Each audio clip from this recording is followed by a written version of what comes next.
திரு மணி, அதிமுக பாஜக கூட்டணி 8 மாதங்களாக ஜெல்லாகவே இல்லை அப்படின்னு பேசியிருக்கிறோம் பல விவாதங்கள்ல. ஆனா தேர்தலுக்கு இன்னும் குறைந்த நாட்கள் இருக்கிற நிலையில மிக வேகமாக அந்த கூட்டணி இறுதி வடிவத்தை நோக்கி நகர்ந்து கொண்டிருக்கு. ஒரு பாசிட்டிவான அம்சமாக இதை பார்க்கலாமா? ஆமாம், அவர்கள் கட்சி கூட்டணியை பொறுத்தவரையில் பாசிட்டிவ் தான். ஷேப்புக்கு வந்துகிட்டு இருக்குது. அது ரெண்டு விஷயங்கள் ரொம்ப இப்போ சிக்கல் அவங்களுக்கு. ஒன்று ஓபிஎஸ் டிடி விவகாரம், ரெண்டாவது வந்து பாமக. ஏன்னா அப்பா மகன் சண்டையால் இப்போ காலையில் பாமகனா ராமதாஸ் பாமக அன்புமணி அழைச்சிட்டு வந்துட்டாங்க உள்ளே. வந்து ராமதாஸ் இவங்க சொல்கிறாங்க, அவர் சுவாமிநாதன் சொல்கிறாரு, அது சிவி சண்முகம் பேசினா சரியாடு. எனக்கு என்னமோ அந்த நம்பிக்கை இல்லை. அந்த உள்ள பிரச்சனை ரொம்ப ஆழமாக வேரூன்றியது.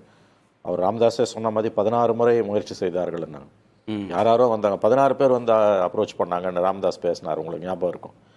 ஏன் ஒரு கட்டத்தில் நீதிமன்றமே அந்த முயற்சியை மேற்கொண்டது. ஒன்றுமே பண்ண முடியல. அதனால இந்த முறை வந்து அவர் அன்புமணி தரப்பே அந்த முடிவுக்கு வந்துட்டாங்க. திரு பாலு பேட்டி கொடுக்கும்போது இருதரப்பும் சமாதானம் ஆகுவது இப்போதைக்கு வாய்ப்பு இல்லைங்கிறத ஜிகே மணி அதை சொல்லிட்டாரு. அதனால ராமதாஸ் அவர்களை இந்த அலையன்ஸ் கூட்டம் வரது வாய்ப்பு இல்லைன்னு தான் என்னுடைய கருத்து.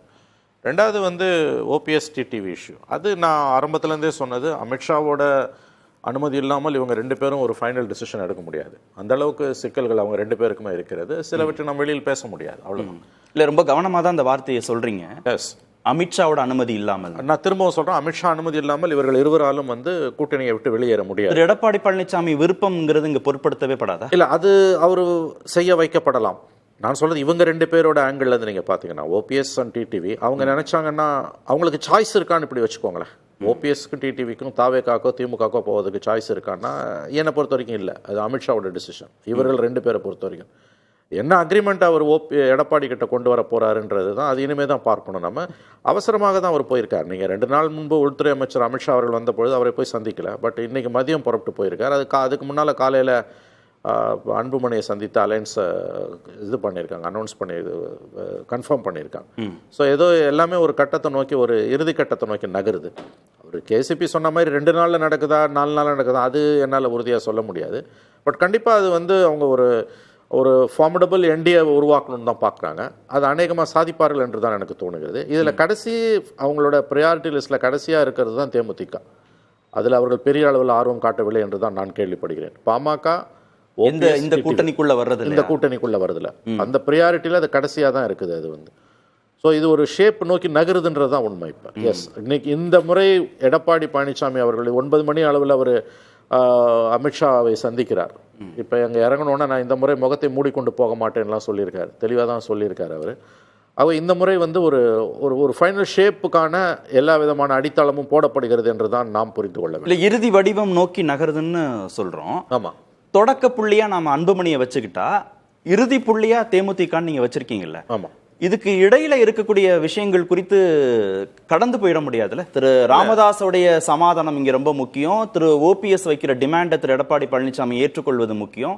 டிடிவி தினகரன் வைக்கக்கூடிய டிமாண்டை ஏற்றுக்கொள்வது முக்கியம். தேமுதிக வைக்கிற டிமாண்டை ஏற்றுக்கொள்வது முக்கியம். இது வந்து நீங்க அதெல்லாம் ஒன்றும் அவ்வளோ கடினமான விஷயம் இல்லைன்னு தான் எனக்கு தோணுது. இப்போ அந்த எல்லாம் பேக்ரவுண்ட் சேனல்ஸ்ல ஒர்க் பண்ணியிருப்பாங்க. ஏன்னா நாள் நெருங்க வந்து உங்களுக்கு வந்து இவர்களுக்கும் வேறு ஆப்ஷன் கிடையாது. இப்போ ஓபிஎஸ் அண்ட் டிடிவி வந்து தாவேக்காக போகிறதெல்லாம் வந்து அவ்வளோ ஈஸியானது கிடையாது. நீங்கள் வந்து ஒரு அன்டெஸ்டட் ஓட் பேங்க் ஆர்கனைசேஷன் கிடையாது. ரெண்டாவது இவர்களுடைய வேறு விதமான எதிர்பார்ப்புகளை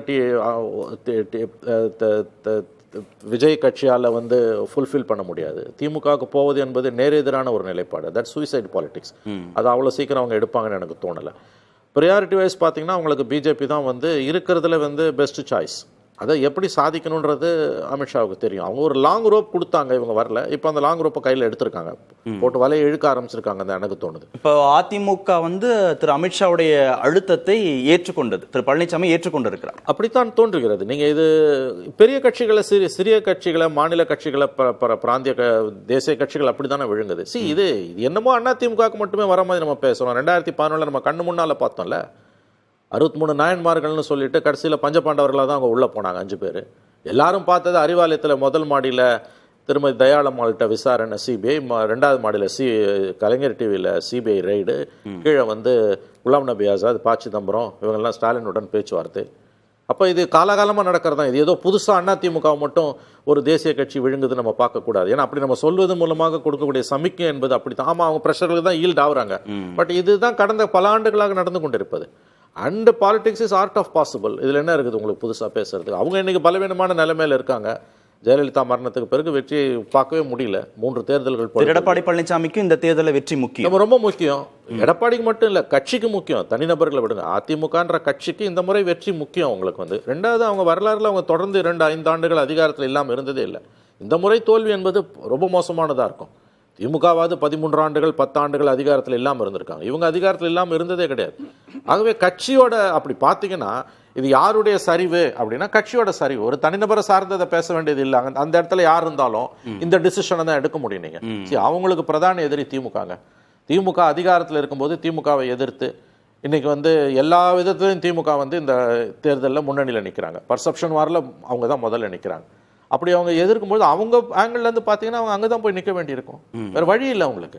இது ஏதோ புதுசா நடக்கிற மாதிரி நம்ம பேசுறோம், அப்படி இல்லை என்பது என்னுடைய இல்ல. பாமகவோ தினகரனோ பன்னீர்செல்வமோ தேமுதிகவோ இல்லாத வெற்றி அதிமுகவுக்கும் சாத்தியம் இல்லை. 100% இல்லை. அதே மாதிரி சிபிஐயோ சிபிஎம்மோ காங்கிரஸோ இல்லாத வெற்றி திமுக சாத்தியம் இல்லை. கூட்டணி பலம் இல்லாம 2 பேருக்குமே வெற்றி சாத்தியம் இல்லை. இது யதார்த்தம். இதை புரிந்து கொண்டுதான் நம்ம பேசுவோம்.